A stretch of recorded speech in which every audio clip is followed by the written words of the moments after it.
register to vote or I want to complete my census, and we bring our tablet out and she'll walk you through the process and boom, it's done. Working for you on the Far East Side, Troy Washington, WRTV. Well, Cafe has teamed up with La Plaza, a Latino organization, also working to get as many people as possible to complete the census before the deadline. You can find out more information about responding to the 2020 census when you read this story on WRTV.com. Now let's get to more counting and more numbers, the ones that tell the story of coronavirus in Indiana. Today, the state health department reported an additional 11 COVID-19 deaths. Those deaths took place between September 21st and yesterday. The statewide total now stands at 3,365. An additional 879 Hoosiers have tested positive for coronavirus, the lowest number in the 5-day period. They were all reported yesterday. More than 118,000 Hoosiers have tested positive. The overall positivity rate is at 8.7%. 1 week from today, Indianapolis Public Schools will begin phasing in its return to in-person learning, and that includes full in-person learning for students in grades pre-K through 8 and a hybrid approach for students in grades 7 through 12. To help families prepare, there's a special Parent Institute session tonight at 6 via Zoom. Superintendent Alicia Johnson and members of the leadership team will walk parents through the plan and take questions. You can go to myips.org to find a link to register on the homepage. Meantime, IPS is teaming up with IU Health to get more high school kids on the pathway to a career in medicine. Together, they are launching the Innovative Healthcare Fellowship Program at Crispus Attucks High School. Students who complete the fellowship by the time they graduate will receive a job offer from IU Health, along with tuition help to earn a degree in a related health field. IU Health says the COVID-19 pandemic has emphasized the need to invest in the next generation of healthcare providers, and it's beneficial to focus on local Hoosier students. We're going to help build the curriculum so that we can tell Crispus Attucks and IPS, here's what we're looking for anyone who's coming into our workspace. Here are the expectations, here's the culture, etc. So as the young students, come through that fellowship, they're as well, if not better prepared than anybody walking off the street. The fellowship will be introduced to freshmen currently enrolled at Crispus Attucks. Students can apply to the program during the second semester of this school year.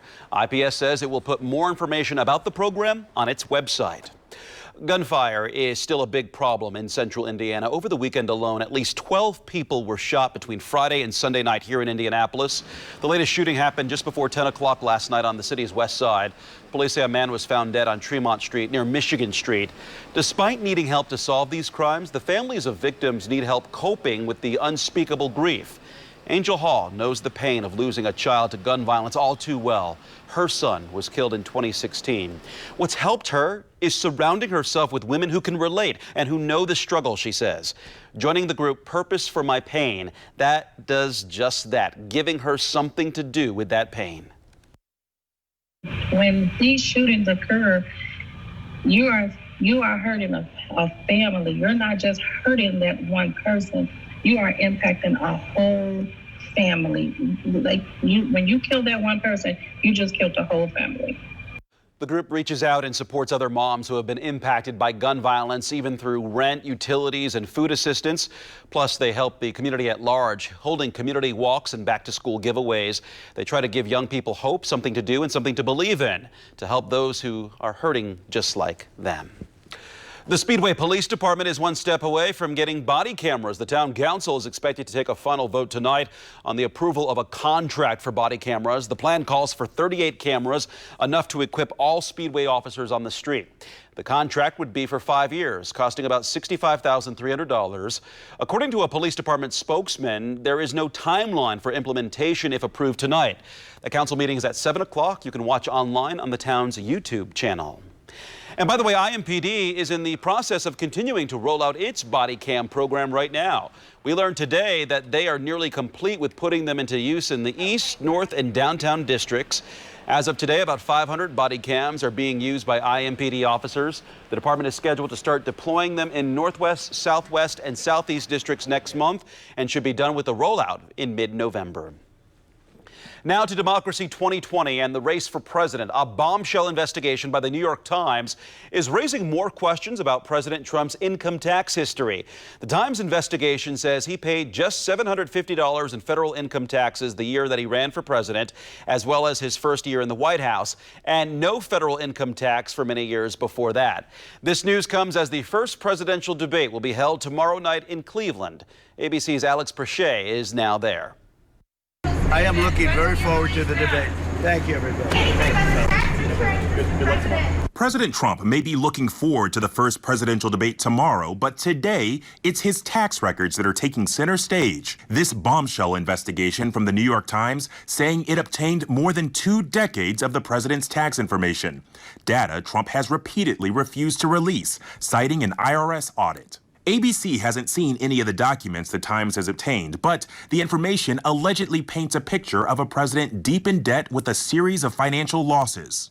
According to the Times, President Trump paid no federal income taxes in 10 of the past 15 years, and in 2016 and 2017 paid only $750 to the IRS. He reportedly had write-offs for residences, aircraft, and even a $70,000 tax deduction for hairstyling costs during his time on The Apprentice. The Times also says most of his core businesses, including his golf courses and hotel just blocks from the White House, report losing millions, putting the president's personal debt at $421 million, money coming due in just a few years as he currently runs for re-election. President Trump's response to the Times reporting evolving. Yesterday, Totally fake news. No, actually, I paid tax. but today seeming to tweet an explanation as to why he paid so little in taxes. I paid many millions of dollars in taxes, but was entitled, like everyone else, to depreciation and tax credits. The Biden campaign already launching attack ads over the Times report, highlighting the thousands ordinary Americans pay in federal income taxes. He doesn't know how to debate the facts because he's not that smart.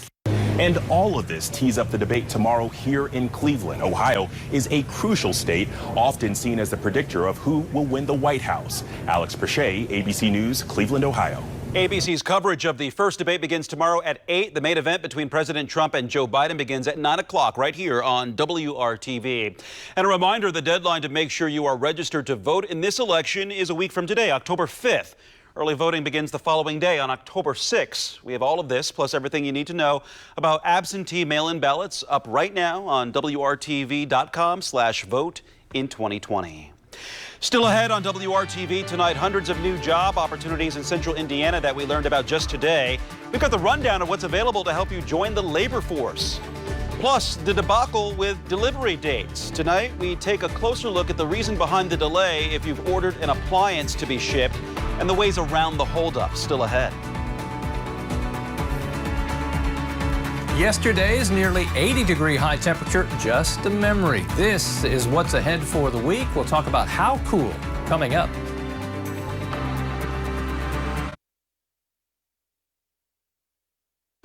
Hiring Hoosiers is our commitment to keeping you informed of job opportunities of all kinds. You can put your people skills to good use for a company in Greenfield that's looking to hire more than 200 people to work from home. Randstad US is hiring 250 people for remote customer service and call center jobs. New hires will assist a healthcare client during open enrollment. These jobs will start as remote and will eventually transition to working from the call center in Greenfield as things open back up again. Job pays up to $15.50 an hour, depending on experience. You can apply through an online portal for a virtual hiring event taking place Wednesday from 9 a.m. to 4 p.m. You can find a link to apply and RSVP for the hiring event in this story at hiringhoosiers.com. The Fresh Market is holding a national holiday hiring event for seasonal and part-time team members on Friday and Saturday. It's taking place at their store Friday from 10 a.m. to 6 p.m. and then Saturday from 9 a.m. to 1 p.m. Qualified applicants will receive an on-the-spot interview. Candidates are encouraged to apply online at the Fresh Market's website, so an interview time can be scheduled, but walk-ins will be accepted as well. There are stores in Indy at 54th and College, and there's one in Carmel. And Kroger has more jobs to fill in stores on the city's north side and in Carmel, Fishers, Noblesville, Westfield, and Zionsville. 2 job fairs will be held Wednesday from 3 p.m. to 7 p.m. to help fill 150 positions. They will be held at Spring Hill Suites on North Meridian in Carmel and at the Kroger on East 116th Street in Fishers. For additional information, go to jobs.kroger.com. Amazon is looking to kickstart holiday shopping early this year. The company announced today it will hold its annual Prime Day sales event over 2 days next month. That's because the pandemic forced it to be postponed from July. It's the first time the sales event is being held in the fall. The dates are October 13th and 14th. In a normal year, Prime Day is Amazon's version of Christmas in the summer, with sales routinely outpacing Black Friday. The company's vice president expects Prime Day will be bigger this year than ever before. Amazon has thrived during the pandemic with more people doing online shopping. Amazon reported $88.9 billion in sales during its latest quarter ending June 30th. That's a 40% jump over last year. Hey, have you changed how you pay for things during the pandemic? Well, fewer people are carrying cash, and many others plan to stop using cash entirely. 58% of the 2,000 people that were surveyed plan to stop carrying cash when the pandemic ends. Right now, only 16% of people say they carry cash on a regular basis. 37% say they carry cash sometimes, while the majority of people pay with credit card or debit cards. They worry about security. 70% of people say that they worry about a data breach when they use their credit or debit card. We're all familiar with the shortages that have rolled through stores all year due to the pandemic. Lysol wipes are understandable, but refrigerators? Consumer reporter John Matarese looks into a worsening appliance delivery time so you don't waste your money.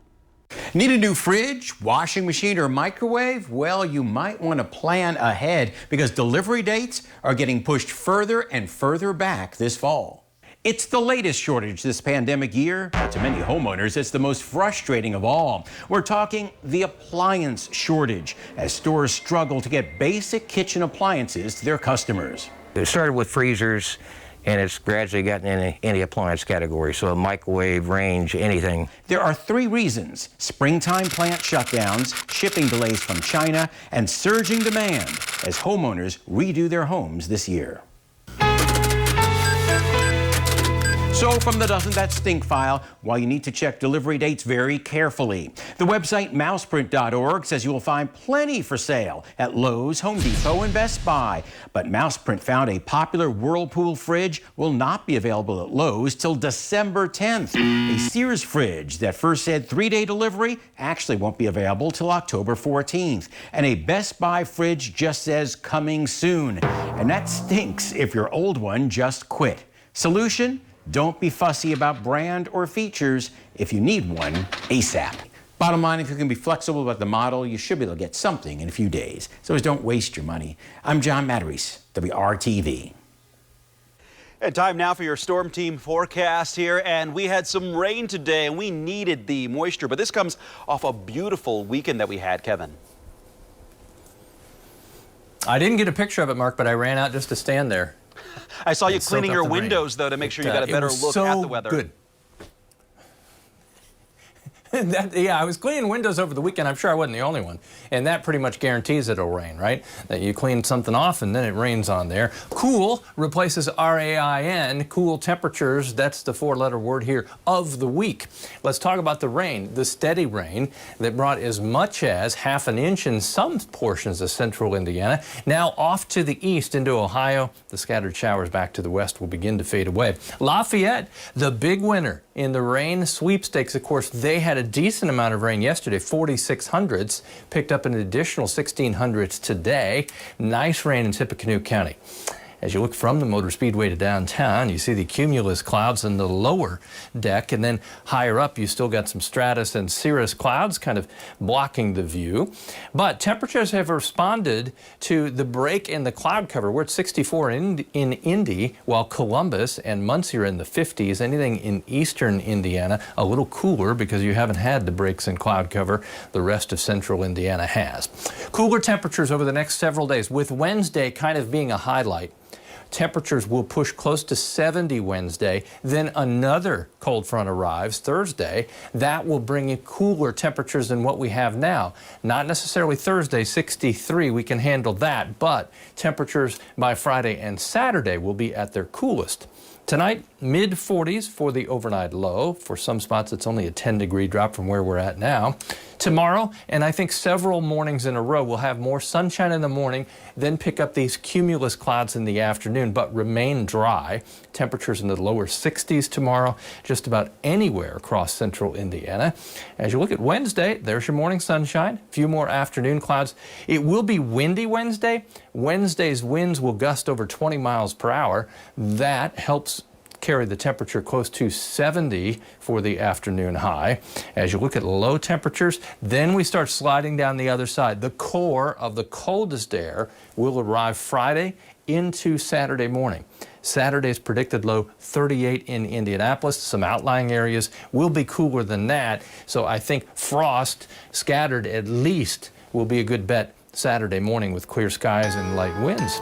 Next 3 days, 60s. We're still dry. As we get to Thursday, temperatures 63. The cold front goes through. Temperatures fall with highs Friday and Saturday only in the upper 50s. The coolest morning, Saturday, at 38 degrees. So you can't rake wet leaves, Mark, so you're going to have to let the leaves dry out for a couple days, then you can get out there and start working on them. Yeah, find something else to do, right? An in-home project.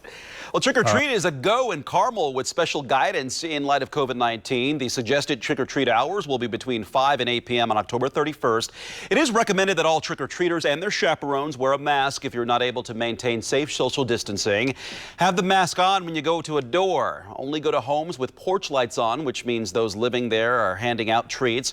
And if you are a homeowner and are hesitant about having visitors, just keep your porch light off and don't answer the door during trick or treat hours. If you are giving out candy, it's recommended that you also wear a mask. Children should only eat prepackaged candy. We are keeping track of trick or treat times as communities report them. You can find that at WRTV.com. We'll be right back with more news right after this.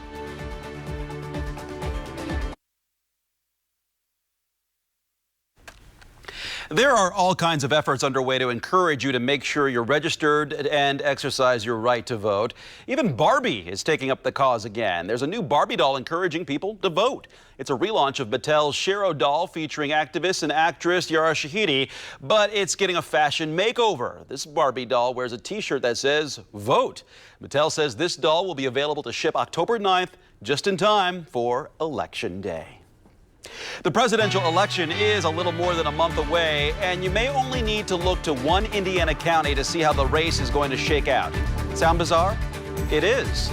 The unique history surrounding the presidential election right here in the Hoosier State tonight at 6. We know taxes, COVID, and the economy will come up in tomorrow's debate, but a topic important to thousands of Hoosiers in the auto industry is likely as well. What both candidates are expected to say about making cars in America. That's next at 5:30.